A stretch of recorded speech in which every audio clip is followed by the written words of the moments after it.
morning. Thank you, man. Haling sayang people, yung professionals, as some adults natin, praise the Lord yet. Kasi nga, alam mo mga puro lalaki, kaya nasubok ka siyempre, subok ka Sunday, gina-celebrate natin ang faithfulness ni Lord sa ating ng mga mothers. Sige, gusto mo nga aga, i-greet mo ito pati. Happy Lord's Day! Yan. Tayon, next na yun, malaman sa kung nanay siya or babae siya. Happy Mother's Day. Kung hindi mo siya mother, ano sa advance, Happy Mother's Day. Welcome din sa tamangan sa mga aga, pati ka sa online, no? Kasi may gano'n online yung mga nanay, no? Pwede nyo mag-ingin at isa-isa na. Makita sa mga comment section na ako, Happy Mother's Day sa inyo naman. At sa mga aga, upod natin sa mga aga, mga ginabay mo sa tihan natin sa may makray, no? Ano niya mga kinasya ni Lord na mag-welcome sa atin sa may makray? Kasi hindi ko rin mag-welcome. Okay lang? Mga makray, kasi mag-welcome? Yan. Alam mo may likod ko liho, kita mga nanay, may kuya ko na nanay, no? Yung mga bataan, sa likod yung ending, ano sa daw na, may sila, sige. Welcome kita na balik. Kaya sa mga aga, yan, it's a special guest na speaker mo to, no? Pero siyempre, kilala na natin eh. Kita mo nagayon, natin natin tayo, kay Pastor Junji sa pag-share sa word nila sa mga. Ayan.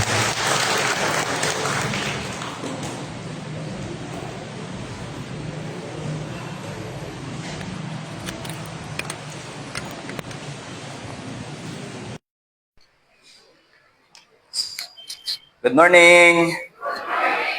Happy Mother's Day! Hindi ko mabalos na kung Happy Mother's Day ba? Praise God sa mga nanay, no? Kaya kung wala sila gamit sa Diyos, hindi kita diri kakita sa kalibutan. No? Sila ang nagdala sa aton sa sulod sang siyam ka bulan sa ilang taguangkan. Ba, taguangkan?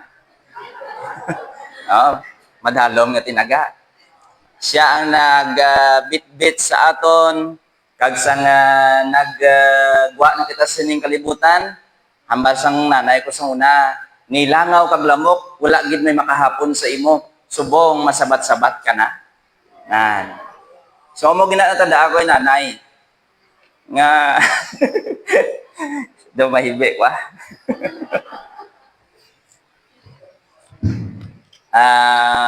Grabe kita mga ginikanan magtatap, di ba? Nagabantay na siya sa iya bata, siya pa nagabudget sa kwarta, bayad kuryente, nagabudget para sa pagkaon, tapos kung ngayuan sang bata, masunggod pang bata kaya hindi kahatag. Tapos si nanay, amo man na, kung hindi siya mangakig, mahipos na lang sa ginamba sang bata. Grabe nga patient ang hara sa mga ginikanan naton, sa mga nanay naton. So, blessed gid kita nga may mga nanay kita. So, hindi na ako magdugang sa introduction sa mga nanay. Base magtulo ako luha kag hindi ko kawali, blaw. Okay. So, gina-encourage ko lang gid kamo mga kids, mga young people, mga kabataan, hindi kita magkalipat sa pagpangamuyo sa aton mga nanay. Especially sa mga tatay man naton, mga parents naton. Pangamuyuan gid naton sila. So, once again, Happy Mother's Day and Happy Lord's Day everyone. Kaga proceed kita sa atong message sining aga. Ang atong mensahe, gintitulan ko ini, A woman of faith creates a man of faith. A woman of faith creates a man of faith. So lantaw naton diri ang nahimo sa mga ginikanan nga amo ni ang outcome sa ilang mga kabataan. So sining aga luyag sang Dios nga tudloan kita sa subong. Hindi lang ang mga nanay naton, kundi even ang mga kabataan, no, nga i-honor ang aton mga nanay. Kaya hindi lang nanay, actually ang matatay man. Kay Tisubong, do suli ng kalibutan, ang nanay nga obra, ang tatay bilin sa balay. May mga cases nga mo nang nagakatabo. So, general ko na lang ini, nga hindi para sa mother, kundi para sa mga parents. Kaya sa una yung atinion, dako gaya ang rules ng parents or sang mother sa sulod sang panimalay.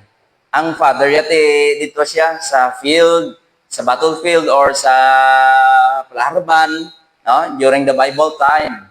Susubong niya, nanay kag tatay do parariho na lang obra. Ang nanay ga obra, ang tatay sa balay, or ang nanay sa balay, ang tatay ga obra. So, sige. Proceed kita. Please open your Bible again. Dira sa may 2 Timothy, basahan natin ni responsibly. 2 Timothy chapter 1, verse 3 down to verse 7. Mag-auna akong verse 3, sunod ko mo verse 4. Asa mo ubos ito ng asa sa verse 7. Ang pulong sang Ginoo nagahambal diri, I thank God when I serve with a great conscience as my forefather did, as without ceasing I remember you in my prayer night and day.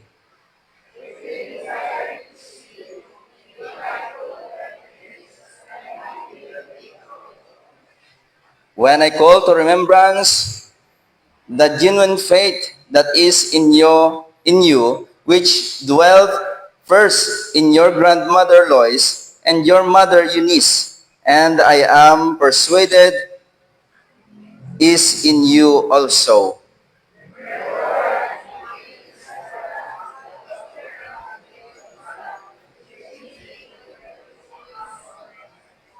For God has not given us the spirit of fear, but of power and of love and of sound mind.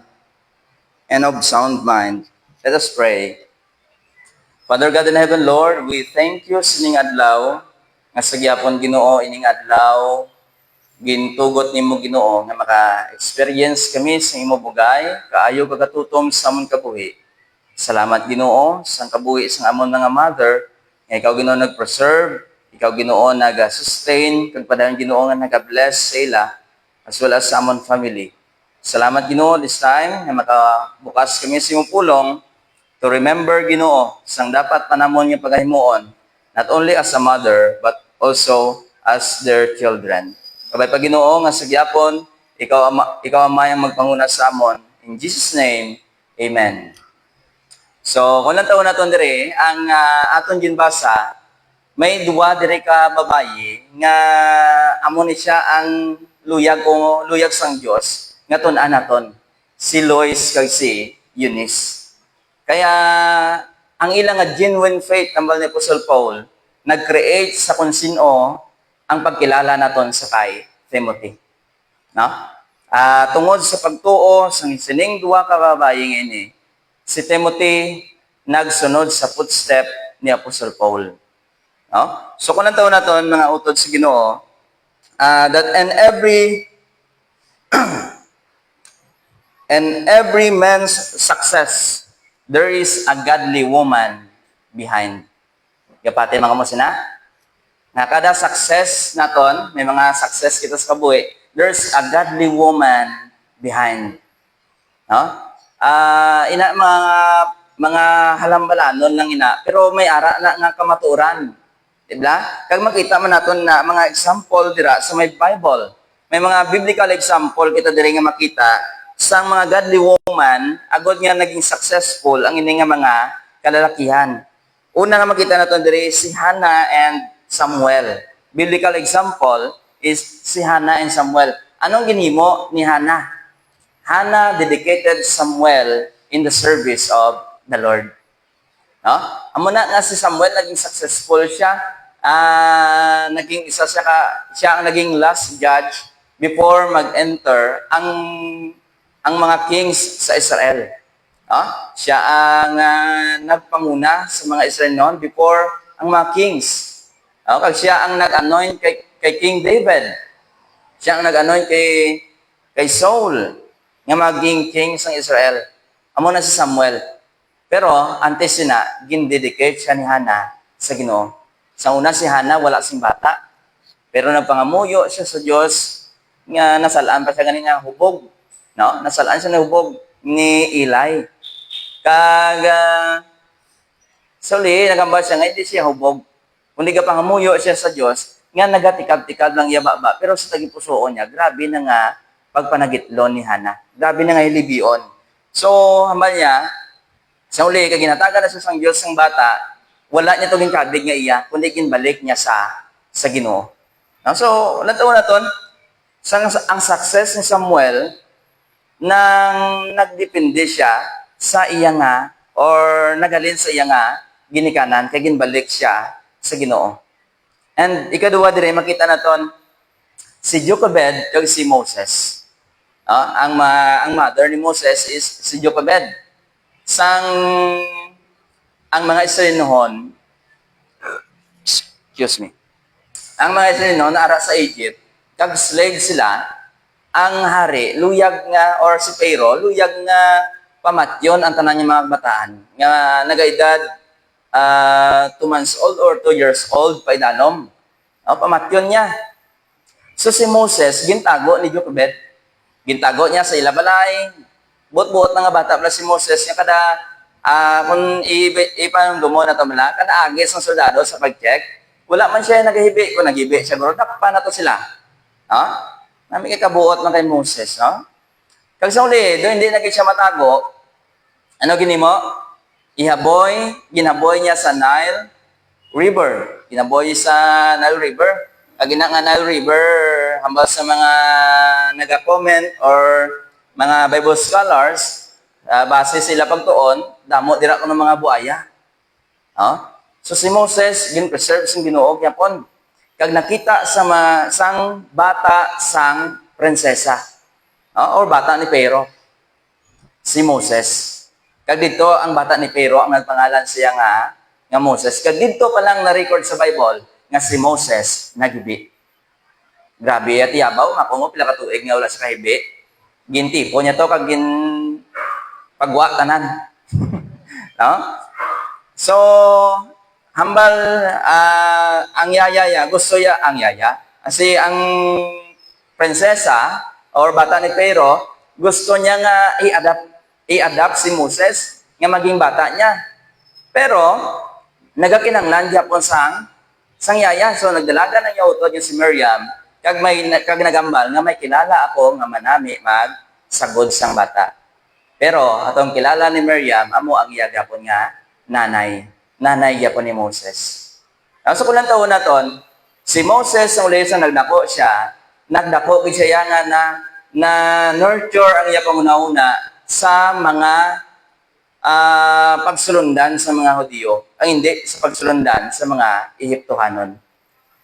So, tungod sa iyang nanay, gintudloan niya gid si Moses. Gintuturan niya gid si Moses ang insakto nga pagsulundan.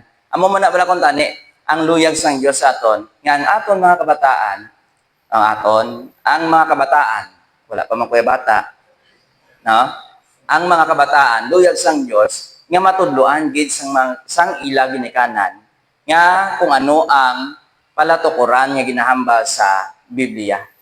No? Kapila na suliton actually sa Deuteronomy, nga bisan magigda ka, magpungko, maglakat, magkaon, magtulog, itudlo mo gid ini sa imo mga bata. No? So si Moses uli nakambal sa Hebrew, sa ambal niya, I rather to have affliction with the people of God than to enjoy the passing pleasure of the world. No? Grabe nga pulong ina, grabe nga words or statement ni Moses nga nahambal niya ina kay tungod sa pagtudlo sang iya nga ginikanan.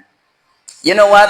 May mga istorya pa gid nga hindi man nagalin sa Bible pero makakuha gid kita sang pagpanudlo kangay sa kabuhi sang isa ka bata nga grabe gid siya ka lala sa eskwelahan. Permigid bagsak ang iyang grades. Permigid bala hindi siya kapasar. Kag ginaluad na lang siya sa eskwelahan, gina-kick out na lang siya. No? Mag-transfer sa ibang eskwelahan, amo magyapon ginahimo. wala siya ginabaton, gina-kick out na lang siya. Kasi uli, nagpadala sa sulat ang isa ka principal, kaya wala na gid sa may mabaton siya mo. Nagpadala sa sulat ang isa ka principal, ginpadala sa bata, ginpabasa sa nanay, ti ang bata ay hindi man kabalo magbasa, ti ang nanay nagbasa.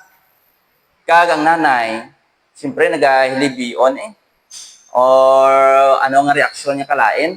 Kaya ang sulod sa sulat, hindi na kami magbaton sa imo bata, kay tama gid siya ka. Hindi man ta ka basta malain nga tinaga na. No, nang do wala sing alam. Or wala gid siya sang ibalo, hindi gid siya kabalo magtuon. Do mo na lang na siguro para moro mag-an gawa matian. No? Sang namangkot ang bata ang ginambal niya. Asa namangkot ang bata siya nanay, hambal sang iya nanay. Nya, hambal sang imo principal, ako na lang kuno matudlo sa imo. Kay tanan nga klase nyo, tama si mo ka excellent, kag hindi na sila kasarang pagtudlo sa imo. Ang ginsuli sang iya nanay, manya, mas alam ka pa sa imo teacher, mas alam ka pa sa imo nga professor, alam ka sa tanan mga classmate, hindi na sila kasarang magtudlo sa imo ya. So gintudloan siya sa iya nanay, magbasa, magsulat, kag nano na lang asa sa uli, ang ini nga bata naka-invento sa isa ka invention, amo ang light bulb. Amo ng story ni Thomas Edison. No, makon mo? Grabe ginaluad sa eskwelahan, pero wala naguntat ang iya nanay sa pag-encourage iyang bata. Kabalo ka mo mga utol sa Ginoo, nakadepende sa kung ano itanom naton sa ulo sa aton mga kabataan. Nakadepende sa kung ano ibutang naton nga mindset sa aton mga bata ang ilang pagdako. No? So, ang story ni Thomas Edison, grabe na ka dako ang impact sina. Just like sa ginhimo sang duha ka babae diri sa kabuhi ni Timothy. Si Lois ug si Eunice. Maya, Paul was thankful for the genuine faith of these two women that passed on Timothy. Sino ba si Eunice? Si Eunice was a Jewish woman nga nakapangasawa sang isa ka Greek. Masalingon, half Greek ni si Timothy, half Jew. So kaya ang nanay Jewish, ang iya tatay, Greek. Kaga si Eunice, amo siya ang nanay ni Timothy, di ba? So si Luis naman niya, wala sing background gid nga ginhatag ang Bible. Even ang Bible Dictionary, wala sing firm gid nga background kung sino si Lois. Pero, grandmother ni siya ni Timothy. No? So, kung lang taon naton, ang kabuhi ni Eunice, hindi man gid makambal kita daw, hindi man manami, kaya nakapangasawa siya sang hindi niya kalahi. Pero, tungod nga nakilala niya si Paul, kaginsugiran siya ni Paul sang kaluwasan, ang faith nga na-build, nga gin-build sang Diyos sa kabuhi ni Eunice, amo man tong faith nga ginpasa niya sa kay Timothy. No? Ang pagtuo niya, kung ano ini ka-genuine, ginpasa niya man kay Timothy. So, parents are responsible, tandaan natin ini, parents are responsible to train their children like sa ginhimo ni Eunice ug ni Lois. Ang basang Proverbs, nabasang Proverbs diri sa may Proverbs 22 verse 6, train up a child in the way he should go, and when he is old, he will not depart from it. No? Lain ang teaching sa ginatawag na training. No? Ang teaching niya, dira na, maleksyon lang kamo, matudloanay at tudlo ka lang. Pero ang training, impart gid ang imong ara gid ang imong life. Ara gid ang imong tagipusoon nga i-train mo gid siya, tudloan mo gid siya. Nga kung hindi siya kabalo, ara ka gid sa pag-guide sa iya. Nga kung hindi iya mahimo nga siya lang, hatagan mo siya sang example. That is part of our training. No? Nga kung sariin, gina-nurture mo gid siya, gina-id-idan mo gid siya. So kung magtudlo iya, bala na kung di siya kabalo o kung mabalaan niya na, basta importante na tudloan. Pero ang training is different from teaching. So, train up a child. Dapat i-train natin siya. I-train natin ang mga kabataan. Ano i-train natin sa ila? Ano dapat natin itudlo sa ila? For discipline and instruction from the Lord. Amo ni dapat naton ibutang gid sa pangunahuna sa aton mga kabataan. Disiplina kag mga instruction nga halin sa Ginoo. Parents are responsible to guide them in faith. Parents are to be the best example of their children. Parents, naging example gid man kita bala sa aton mga kabataan?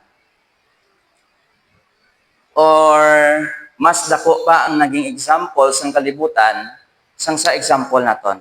Amo na kuntis ang aton mga kabataan do hindi magpati sa aton kay layo ang ginahambal ta sa aton ginahimo.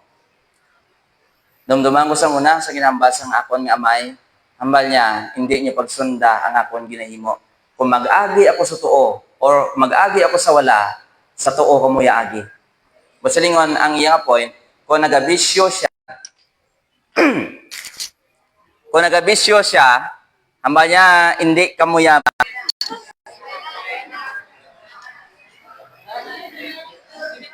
Dito kita san. Sige. Di na ta. Sound. Okay na.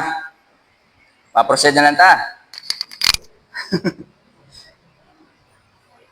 So, in biblical principle, mothers are responsible to their child and accountable of it.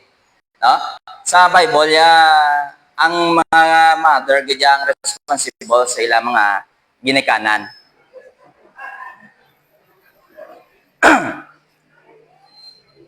Ang mga mother ang responsible sila mga ginikanan kay tungod sa unang matinion ang mga lalaki from 20 years old and above, no? Ang mga lalaki 20 years old and above are in the battlefield sa pagpakig-away to conquer the land of Canaan. Kaya mga nanay, kaya mga kabataan, ginabilin sa balay. So, they are responsible for their children. They are responsible sa kung ano ang ginatudlo sa pulong sang Ginoo sa law ni Moses, kinanglan itudlo ginila sa ilang kabataan. But, you know what? Anong natabo? Na-failure ang mga nanay. Na-failure ang mga ginikanan. During the sang judge bala, ang time sa mga judge, sa mga kom, ang ina nga generation tama ka rebelde.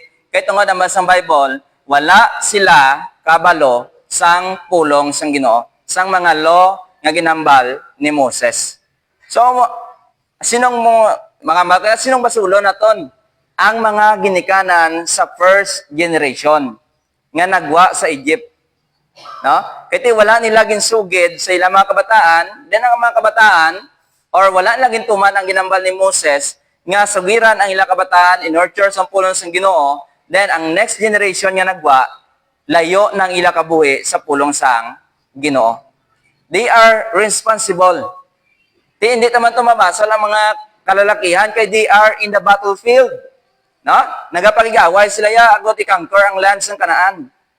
So, pagsulod nila, wala na sila ang nakonquer sang tradition sang Canaan. Although, nakonquer nilang Canaan, pero nakonquer sila sang tradition sang Canaan. No? Muna kasubo, nga kuntani, kita magabutang sang biblical principle sa panguna-una sang mga kabataan, agad nga magdalagko sila, nga may knowledge sa kung sino ang Diyos, kag may magdalagko sila, nga may kahadlok sa Diyos. Kabalo ka mo mga kauturan, kung ang mga kabataan nagdako nga may kahadlok sa Diyos, ang tanan ngayon na masunod na lang. Ma-honor nilang ginikanan, mag-obey sila, sundo nila ang ginahamba sa Bible, kaya tungod may kahadlok sila sa Diyos. Amo ginatani pangamuyo naton. Amo ginatani ayoon naton sa Ginoo nga magkabuhi ang aton ginikana, ang aton kabataan nga may kahadlok sa Diyos. No? So, kabay pa hindi na ni-scam.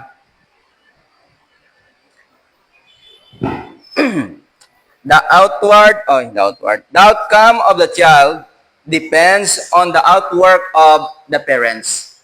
No? The outcome of the child depends on the outwork of the parents. And the outwork of the parents depends on their devotion to God. Tandaan na ito na, perme, nga kung anong outcome sang aton mga kabataan, nagadepende ina sa aton nga ginobra sa ila. Tingala kita kasuli nga ang kabataan naton, bisan ano naton katudlo, bisan ano naton ka laygay, sa lawayon gyapon. Kaya ang outwork sang parents, outwork naton or outwork sa mga ginikanan, nagadepende man gyapon sa devotion nila sa Ginoo. Kung wala ang devotion nila sa Ginoo, wala ang gahom sang Ginoo, wala man sa gyapon mahimo. Bisan ano mo kapag panudlo, bisan ano mo kapag paningwa, hindi man gyapon matutom ang mata. Tungod, God has the divine power to change people. Wala kitaya sang gahom sa pagbag-o sang kabuhi sa mga katawan. Even ang aton mga kabataan. Wala kita sang gahom.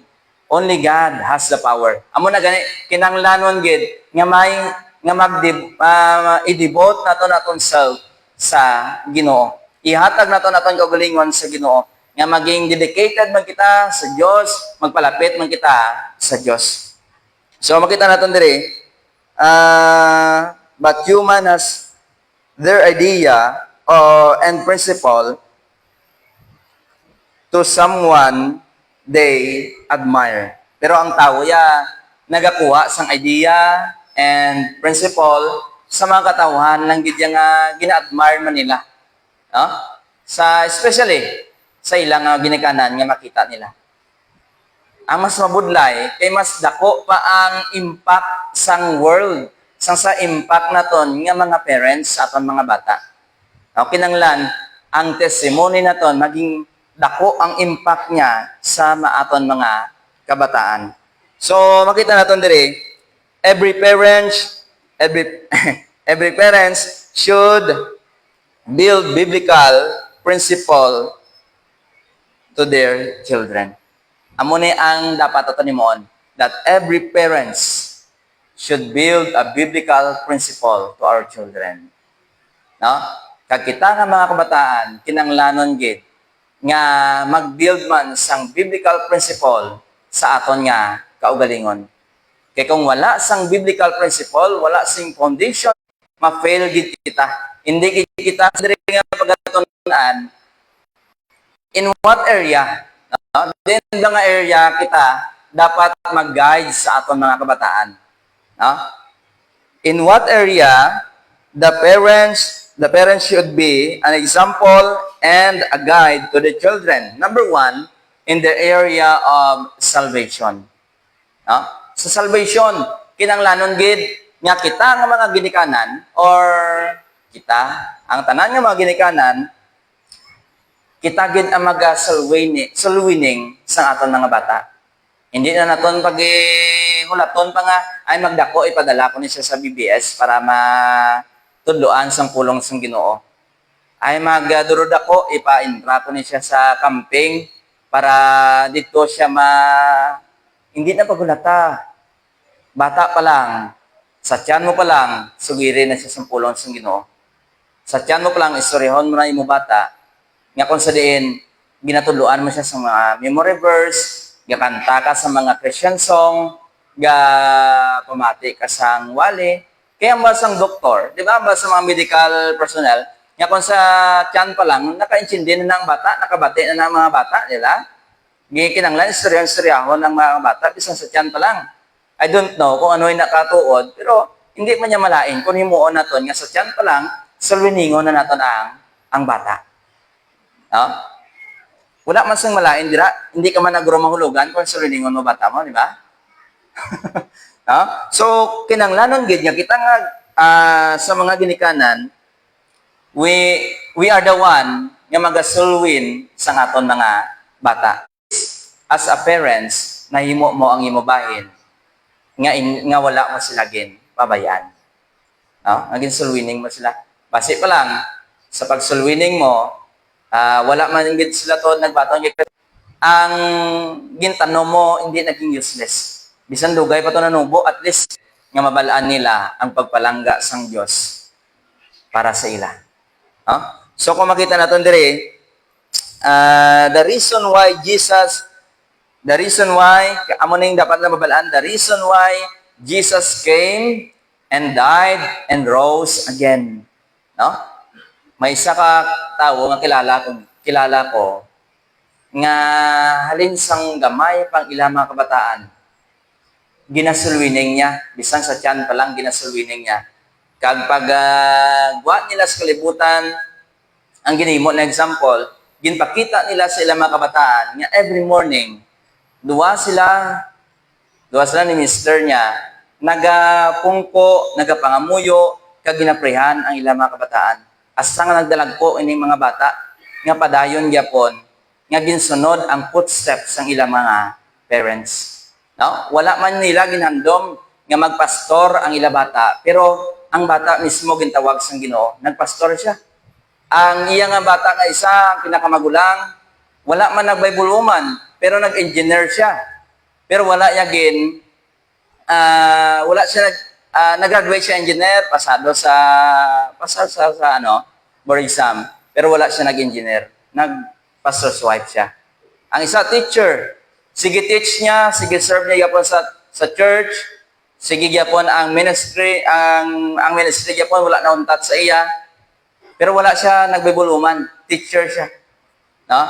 Tungod sang ginpakita sang iya ginikanan nga bisan halin sang gamay sila na sustain sang ginikanan nila, naging consistent sila sa prayer every morning, sa pagtudlo sang memory verse sila mga kabataan, sa pagtudlo sang books of the Bible, who is Jesus in every book of the Bible. Amo nang ginatudlo nila. Kag wala sila nagpamilit nga magpangalagad kamo sa Ginoo, kundi gin-nurture nila sang ginumpisa nila sa pagsugid sang salvation. No? So kung nandaw naton, God honor those women who love their children. Gina-honor, giniya sang Ginoo ya, ang mga ginikanan nga ginapalangga niya gid ang iya nga mga kabataan. So, paano natin ipakita nga ginapalangga natin kabataan? Let us share the love of God sa ila. Kaya ginapalangga kita sa Diyos, isugid natin first sa aton mga kanakan o kabataan ang pagpalangga sang Diyos.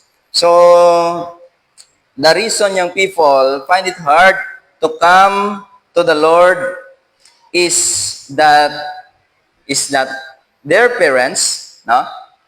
Ang ilang ginikanan, hindi nila makita sa ilang ginikanan nga devoted man sila sa Ginoo. Kung bisama, piliton pa naton ang aton mga kabataan nga simba ka. Pero ang makita niya sa aton, nagasimba man kita, naging religious kita, pero hindi kita naging godly.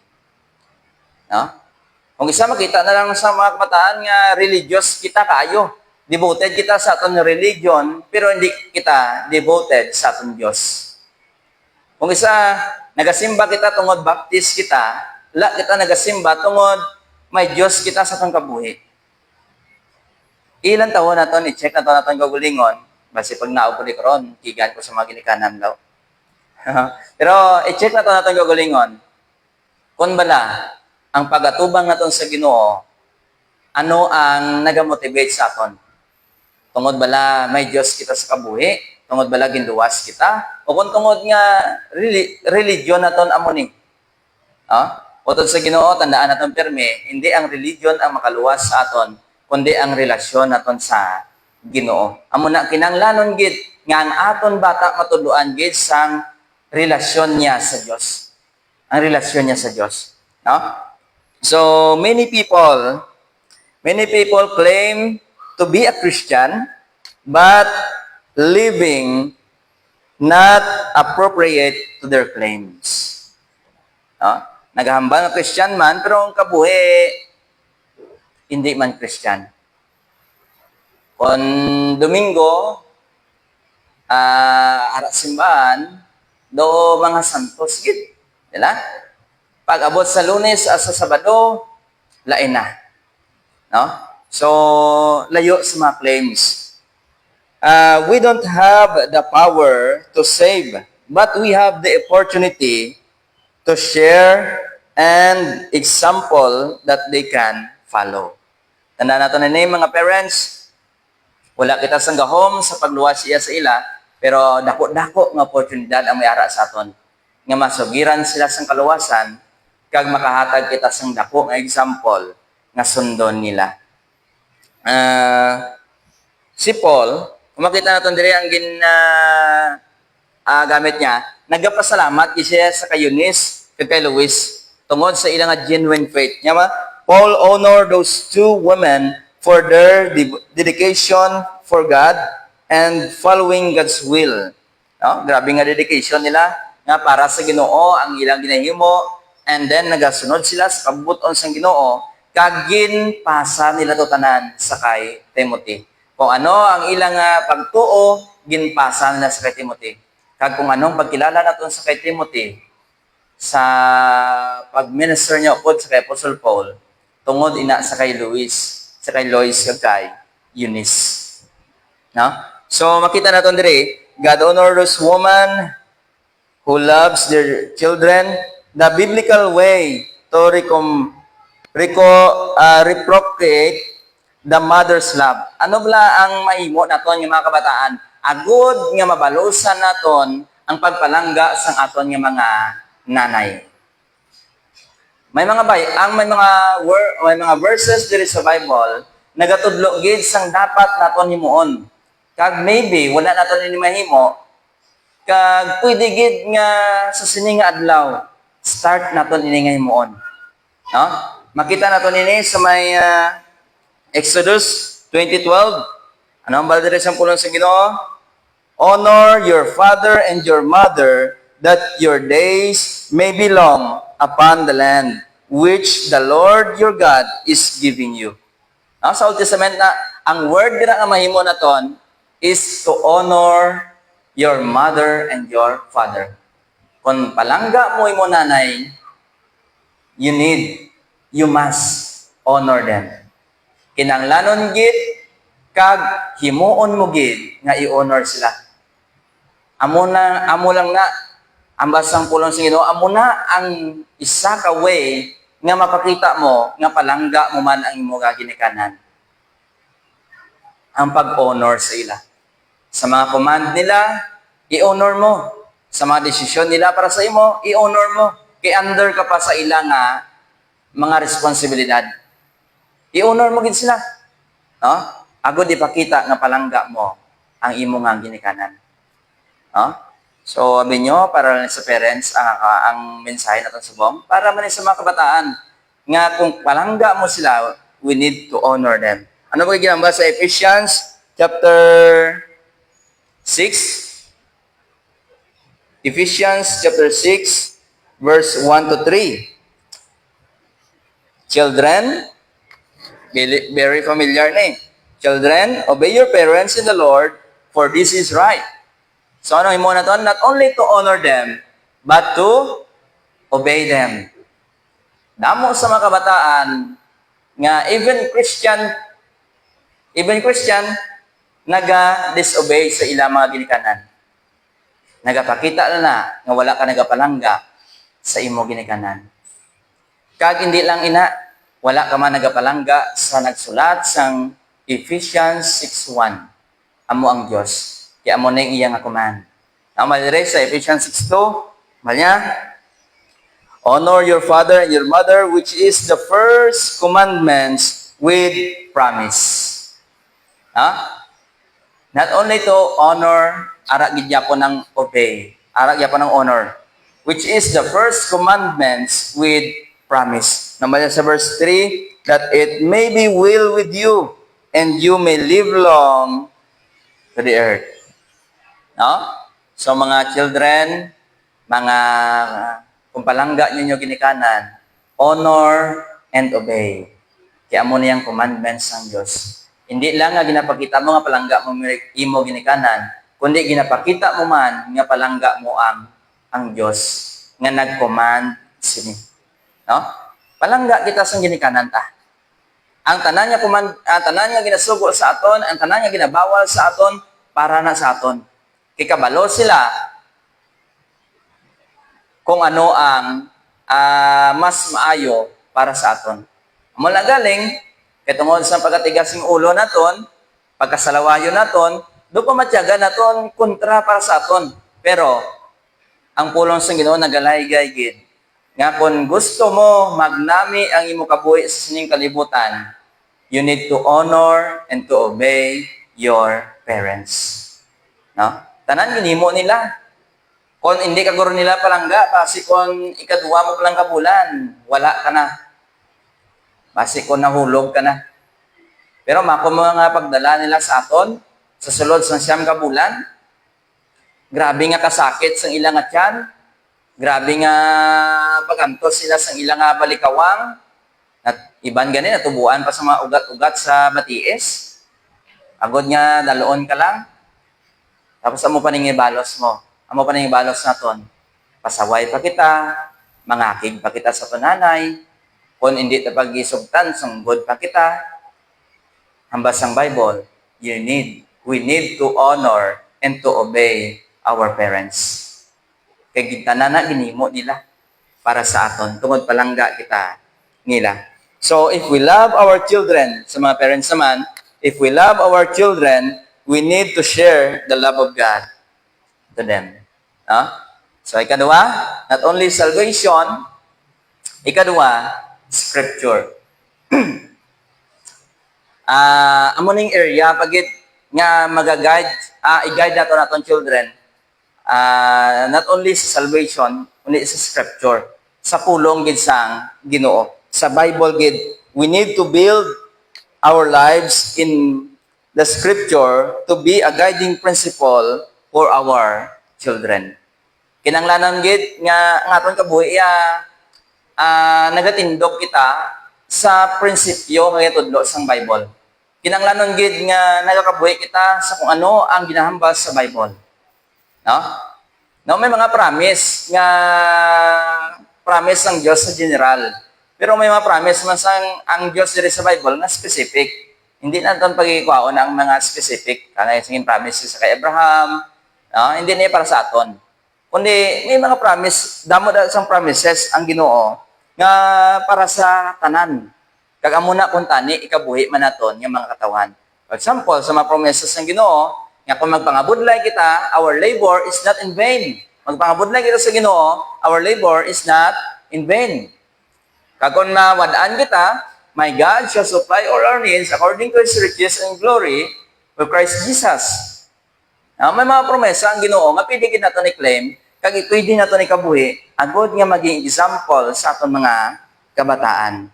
So kung naton dire, si Timothy, aragyapon sa 2 Timothy, in verse 15, ama niya, and that from the childhood you have known the Holy Scripture. Tungod, gina-nurture siya sang iyang ginikanan kag sang iyang lola sang Scripture.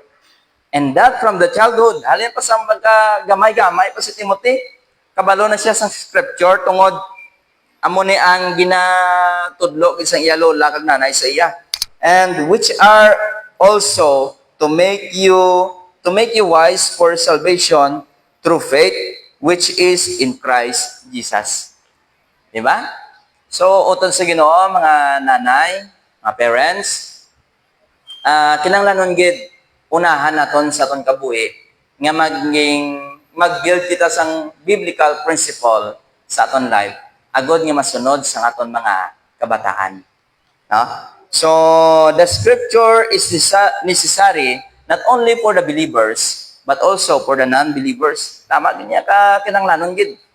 Ano po itambaya sa 2 Timothy chapter 3, verse 16.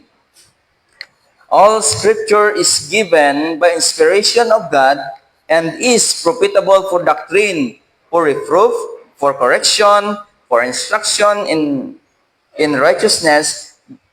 In verse 17, that the man of God may be complete, thoroughly furnished, equipped for every good works. Thoroughly equipped.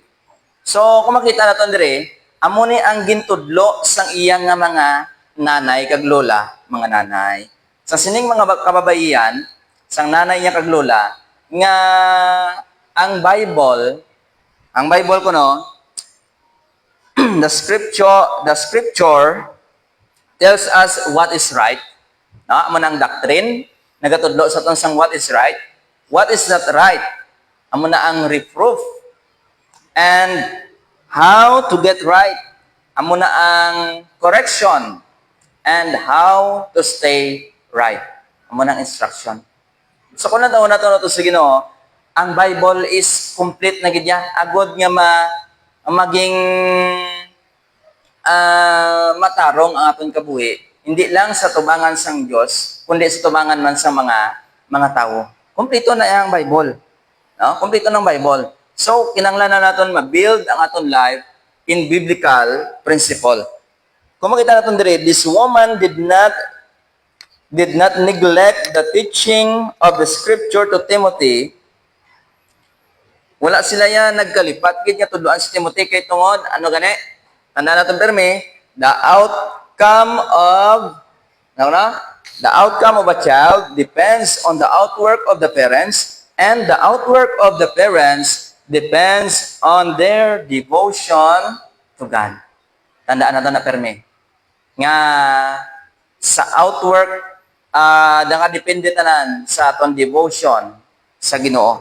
Kag nagasugod ina sa pagbasa sang pulong sang Ginoo. So kung makita natin dire, they need to understand the biblical way of living. Kinanglanon gid nga ay tudlo naton ini sa atong mga kabataan. We need to be an example of a biblical way of living.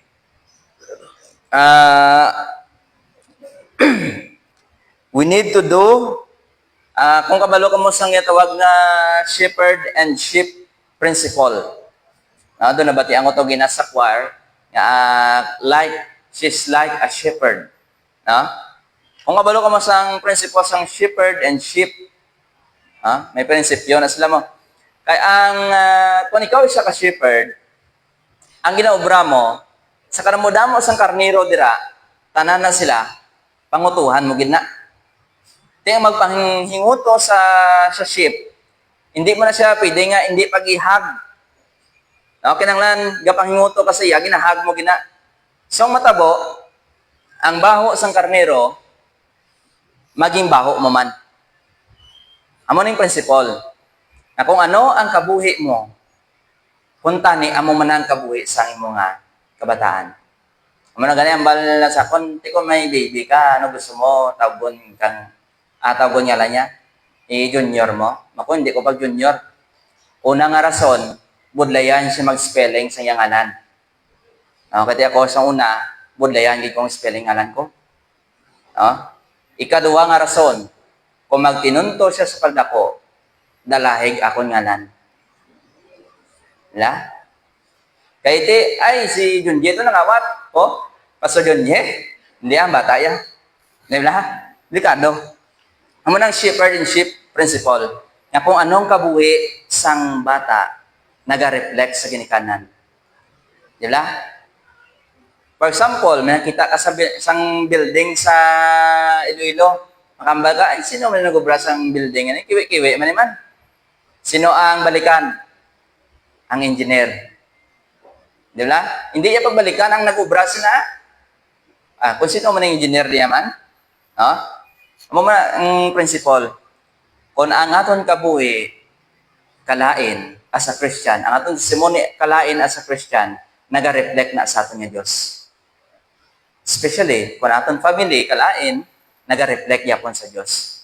Amo na nga, ang shepherd and sheep principle, kinanglan, matandaan nato na permi, kag ibutang naton sa aton kabuhi, nga dapat gid mag-build kita sang biblical principle sa aton kaugalingon, kag ipasa naton sa aton mga kabataan. So, makita naton diri, what principle did we put to the mind of our children? Ano ba ang mga prinsipyo nga sa subong ara sa panguna-una sa aton mga kabataan? No? Ano ba lang nahatag naton yung mga prinsipyo or ano ang mga example nga gipakita naton nga naging prinsipyo para sila? Did it bring them to Christ? Na bala nagpalapit pag sila sa Dios o kung nagpalayo na gid? Did it glorifying? Did it purposeful? Muna mga palamangkutanon nga we need to answer sa atong nga kaugalingon. So we cannot blame our children how they grow because kung ano nakita nila sila ginikanan, posible, no? Hindi man gid sila nga totally kundi posible amo man na ang ginakabuhi nila kung anong nakita nila sa ila ginikanan. No? Iti ako yan, based on my experience, kung anong nakita ko sa akong tatay, ginkabuhi ko man. Pero wala siya nagpastor. ang tanan nga bisyo niya, pagkasugarol, pagkapalainom, pero hindi man siya palahubog, pagka-smoker, no? Pero may mas labaw nga nahimo ko. Labaw pang nahimo ko sa iya. No? May bisyo pa kuya nga hindi niya dapat pagsundon. So, kung lang taon na ito sa Ginoo, kung kaysa ang kabuhi sa aton mga kabataan, kung anong nakita nila sa mga ginikanan. No? So, tanda naton, all children must live in a biblical way of living. All children must live in a biblical way of living.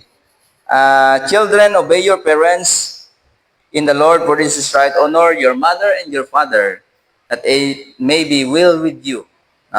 So, there's always a promise in obeying the word of the Lord. Mga kabataan, kinanglanon gid nga i-obey naton aton nga children, aton parents. So, if salvation can transform our eternity, tanda natin nini ang salvation makatransform sa aton eternity, nga sa kuntani sa hell kita, pero kung transform sa Ginoo, nga mapalangit na kita through salvation. And Scripture can transform our integrity. In building biblical principle, ang aton kabuhi maging may integridad, no? Can transform our integrity. So, proceed kita sa number 3. In what area? In what area nga kinanglan naton i-guide, maghatag example sa mga kabataan? In number 1, in salvation, if we love our children, we must share the love of God to them. In Scripture, we must build our lives in Scripture to be a guiding principle for our children. And lastly, last na ta, dali na niya, in service. Not only in salvation, in Scripture, but also in service. Hambal sa Proverbs gani, train up a child in the way he should go, and when he is old, he will not depart from it. So, tudloan naton ang aton mga kabataan sa pagpangalagad sa Ginoo. Pero hindi na mahimo nga mangalagad siya kung wala siya sang knowledge, sang salvation, kung hindi siya nurtured sang Scripture, kinanglanon gid nga magtudlo ka na salvation, in-nurture mo sa sang Scripture, agod nga makaupod nato mga bata sa pagpangalagad. So, those women did not allow Timothy to depart from the way of the Lord. Si Lois, si Eunice, wala gid nila pabayaan si Timothy nga mag-depart sa sa way, no? Sa pamaagi sang Ginoo. Serving God is a holy, highest and heavenly calling. Mo niya ang calling nga kung sa diin tama kataas, balaan, kaglangitnon nga pagpanawag. Ang tanan nga mga profesyon, calling man ina, pero ang pagpangalagad sa Ginoo, amo gini ang pinakataas, pinakabalaan, kag pinakalangitnon, no?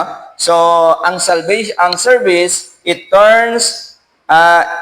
train them how to win souls, train them how to to meditate the Word of God, train them how to apply God's Word. So, service turns faith from something we just believe to something we live.